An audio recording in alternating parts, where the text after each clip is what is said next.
ನಮಸ್ಕಾರ. ಸಂಪೂರ್ಣ ನ್ಯೂಸ್ಗೆ ಸ್ವಾಗತ. ನಾನು ಮಹಾದೇವ್ ದಿಗ್ಗಾಂವ್. ಸಚಿವ ಸಂಪುಟ ವಿಸ್ತರಣೆ ಮತ್ತೆ ಮುಂದೂಡಿಕೆ ಆಗಿದೆ. ಸಂಪುಟ ವಿಸ್ತರಣೆ ಕುರಿತು ಫೈನಲ್ ಆಗ್ತಾನೆ ಇಲ್ಲ ಪಟ್ಟಿ. ಸಚಿವ ಸಂಪುಟ ಏನಾಗಬೇಕಿತ್ತು ಅದು ಮತ್ತೆ ಮುಂದೂಡಿಕೆ ಆಗಿದೆ. ಸಂಪುಟ ವಿಸ್ತರಣೆ ಕುರಿತು ಫೈನಲ್ ಆಗ್ತಾ ಇಲ್ಲ ಪಟ್ಟಿ. ಡಿಕೆಶಿ ಸಂಪುಟ ಸೇರಲು ಸಚಿವಾಕಾಂಕ್ಷಿಗಳ ಪೈಪೋಟಿ ನಡೀತಾ ಇದೆ. ಸಚಿವಾಕಾಂಕ್ಷಿಗಳ ಪಟ್ಟಿ ಅಂತಿಮಗೊಳಿಸ್ತಾ ಇಲ್ಲ ಹೈಕಮಾಂಡ್.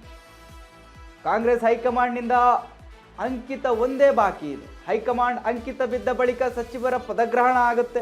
ಹೈಕಮಾಂಡ್ ಪಟ್ಟಿಯಲ್ಲಿ 10 ಹೊಸಬರು 10 ಹಳಬರಿಗೆ ಸ್ಥಾನ.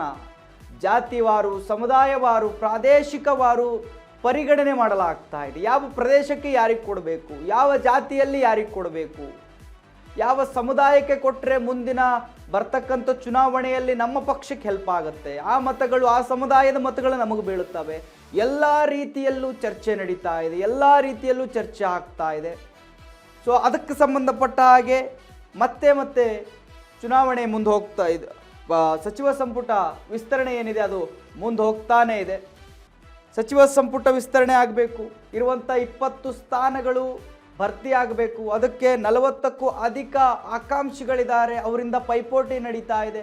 ನಮಗೆ ಕೊಡಿ, ನಾನು ಈ ಸರಿ ಸಚಿವ ಆಗಬೇಕು. ಹಳಬರು ಕೂಡ ಪೈಪೋಟಿ ಮಾಡ್ತಾ ಇದ್ದಾರೆ.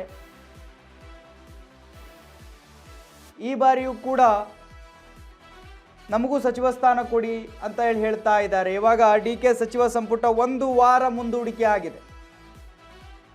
ದೆಹಲಿಯಲ್ಲಿ ಪ್ರೊಟೆಸ್ಟ್ ಆಯಿತು ನಿನ್ನೆ. ಆ ಪ್ರೊಟೆಸ್ಟ್ಗೆ ಸಂಬಂಧಪಟ್ಟ ಹಾಗೆ ಹೈಕಮಾಂಡ್ ನಾಯಕರು ಅರೆಸ್ಟ್ ಆಗಿದ್ದಾರೆ. ರಾಹುಲ್ ಗಾಂಧಿ, ಪ್ರಿಯಾಂಕಾ ಗಾಂಧಿ, ಕೆ.ಸಿ. ವೇಣುಗೋಪಾಲ್ ಅವರೆಲ್ಲರೂ ಕೂಡ ಪ್ರೊಟೆಸ್ಟಲ್ಲಿ ಭಾಗಿಯಾಗಿದ್ದರು.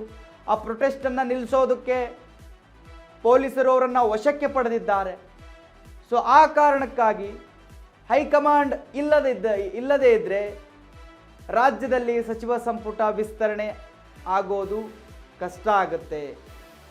ಏನು ಹೊಸ ಸಚಿವರ ಪದಗ್ರಹಣ ಪ್ರಮಾಣ ವಚನ ಏನಾಗಬೇಕು, ಸೊ ಹೈಕಮಾಂಡ್ ನಾಯಕರ ಅನುಪಸ್ಥಿತಿಯಲ್ಲಿ ಅದು ಆಗೋದಕ್ಕೆ ಸಾಧ್ಯ ಇಲ್ಲ.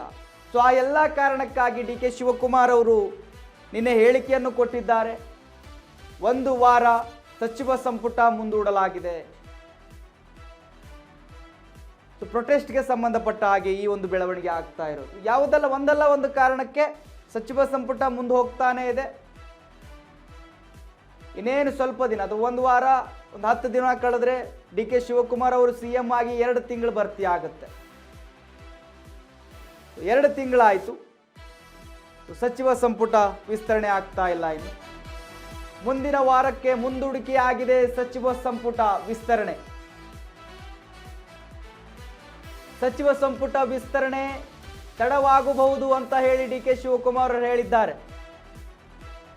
ಪೂರ್ಣ ಪ್ರಮಾಣದ ಸಂಪುಟ ವಿಸ್ತರಣೆಗೆ ನಿರ್ಧರಿಸಿದ್ದೇವೆ. ಸೊ ಆ ಕಾರಣಕ್ಕೆ ತಡ ಆಗುತ್ತೆ. ನಾಳೆ ನೂತನ ಸಚಿವರ ಪ್ರಮಾಣ ವಚನಕ್ಕೆ ಏನಿದೆ ಸೂಚನೆ ನೀಡಲಾಗಿತ್ತು.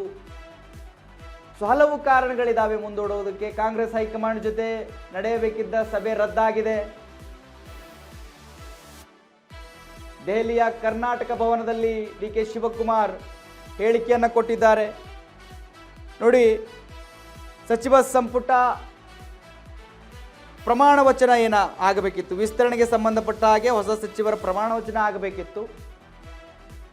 ಸೊ ಅದಕ್ಕೆ ಸಂಬಂಧಪಟ್ಟ ಹಾಗೆ ಡಿ ಕೆ ಶಿವಕುಮಾರ್ ಅವರು ಹೇಳಿಕೆಯನ್ನು ಕೊಟ್ಟಿದ್ದಾರೆ. ಮುಂದಿನ ವಾರಕ್ಕೆ ಮುಂದೂಡಲಾಗಿದೆ ಸಚಿವ ಸಂಪುಟ ವಿಸ್ತರಣೆ.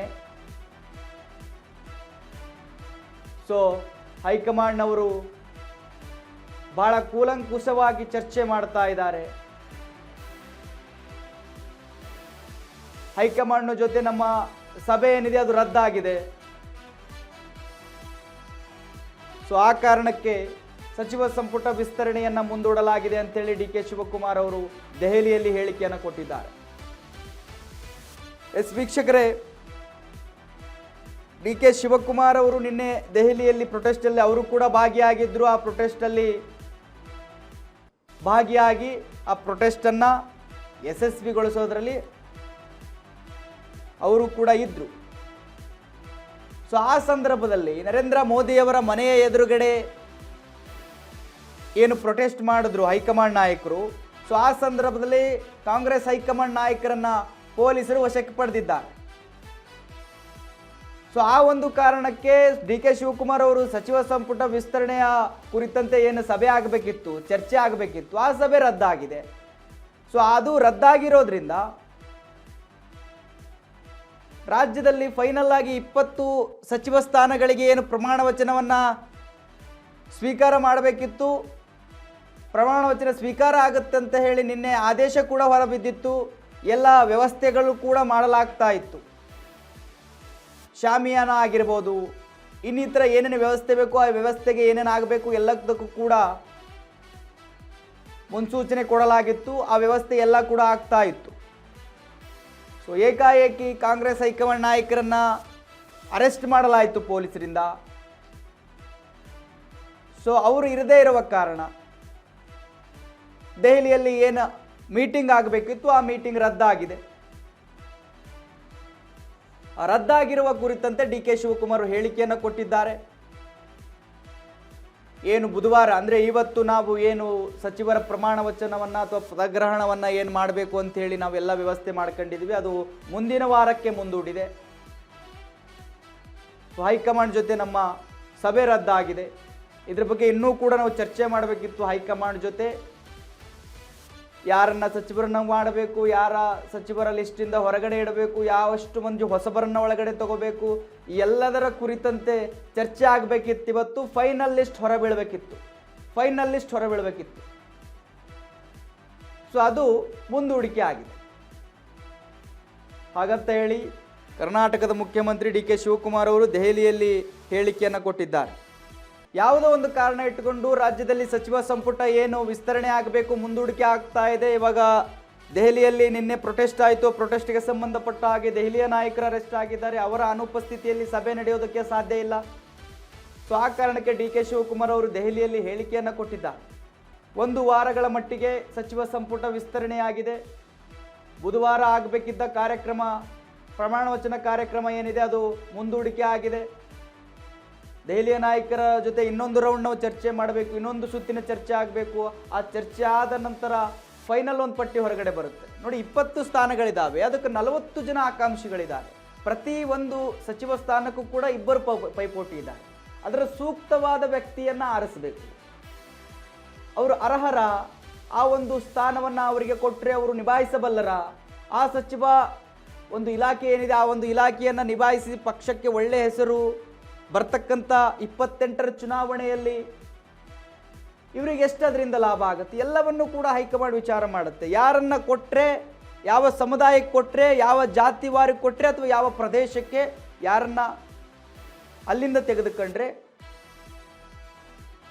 ಅವ್ರಿಗೆ ಯಾವ ರೀತಿ ಲಾಭಗಳಾಗ್ತವೆ ಇವೆಲ್ಲವೂ ಕೂಡ ಹೈಕಮಾಂಡ್ ವಿಚಾರ ಮಾಡುತ್ತೆ. ಬೇಕಾಬಿಟ್ಟಿಯಾಗಿ ಯಾರನ್ನು ಬೇಕೋ ಅವ್ರನ್ನ ಕೊಡೋದಕ್ಕಾಗೋದಿಲ್ಲ.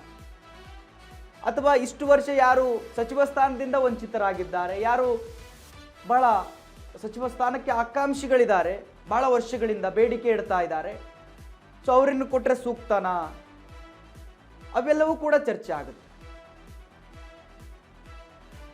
ಸೊ ಆ ಕಾರಣಕ್ಕೆ ಡಿಲೇ ಆಗ್ತಾ ಇದೆ. ನಿನ್ನೆ ಫೈನಲ್ ಆಗಬೇಕಿತ್ತು, ಆಲ್ಮೋಸ್ಟ್ ಫೈನಲ್ ಆಗಿದೆ, ಪ್ರಮಾಣ ವಚನ ಸ್ವೀಕಾರ ಮಾಡ್ತಾರೆ. ಬಟ್ ಯಾವ್ಯಾವರಿಗೆ ಯಾವ್ಯಾವ ಸಚಿವ ಸ್ಥಾನ ಅಂಥೇಳಿ ಇಲಾಖೆ ಅಂತ ಹೇಳಿ ಫೈನಲ್ ಆಗಿರಲಿಲ್ಲ. ಬಟ್ ಎಷ್ಟು ಜನ 20 ಸ್ಥಾನಗಳಿದಾವಲ್ಲ, 20 ಸ್ಥಾನಕ್ಕೂ ಕೂಡ ಪ್ರಮಾಣ ವಚನ ಸ್ವೀಕಾರ ಮಾಡೋದು ಖಚಿತ ಆಗಿತ್ತು. ಯಾರ್ಯಾರು ಪ್ರಮಾಣ ವಚನ ಸ್ವೀಕಾರ ಮಾಡ್ತಾರೆ ಅಂತೇಳಿ ರಾಜ್ಯದ ಜನತೆಗೆ ನಿನ್ನೆ ಏನಿತ್ತು, ಇವತ್ತು ಬುಧವಾರ ಗೊತ್ತಾಗಬೇಕಿತ್ತು. ಇವತ್ತಿನ ದಿವಸ ಎಲ್ಲರಿಗೂ ಕೂಡ ಗೊತ್ತಾಗಬೇಕಿತ್ತು. ಎಸ್, ದೆಹಲಿಯಲ್ಲಿ ಡಿ ಕೆ ಶಿವಕುಮಾರ್ ಅವರು ಇದಕ್ಕೆ ಸಂಬಂಧಪಟ್ಟ ಹಾಗೆ ಮಾತನಾಡಿದ್ದಾರೆ. ಕೇಳಿಸ್ಕೊಂಬನ್ನಿ. ನಾನು ರೆಡಿ ಇದ್ದೀನಿ. ನನಗೆ ನಾಳೆ ಟೈಮ್ ಕೊಟ್ಟರೆ ನಾಳೆನೇ ರೆಡಿ. ಈಗ ಆಚೆ ಕರೆದ್ರೆ ಇವತ್ತೇ ರೆಡಿ. ನನಗೂ ಯಾವ ಕಾರಣಕ್ಕೂ ಮುಂದಾಗ್ತದೆ ನನಗೆ ಇಷ್ಟ ಇಲ್ಲ. ನನಗೆ ಆ ಸಂದರ್ಭ ಬಟ್ ಪರಿಸ್ಥಿತಿ ನೀವೇ ಎಲ್ಲ ಕಲಿಸ್ತಾ ಇದ್ದೀವಿ. ನಾನು 2 ದಿನದಿಂದ ಕಾಯ್ಕೊಂಡಿದ್ದೆ. ನಿನ್ನೆನೇ ಬರ್ತಿದ್ದೆ. ನಾನು ಹಾಸನದಲ್ಲಿ ನನ್ನ ಕರ್ತವ್ಯ ನಾನು ಮಾಡಬೇಕಾಗಿತ್ತು. ನಿನ್ನೆನೂ ಬರೋಕ್ಕೆ ನನಗೆ ನಿನ್ನೆ ಬರೋಕ್ಕಾಗಲಿಲ್ಲ. ಬಿಕಾಸ್ ಹಾಸನದಲ್ಲಿ ನಾನು ಹೋಗಲೇಬೇಕಾಗಿತ್ತು ಸರ್ಕಾರ.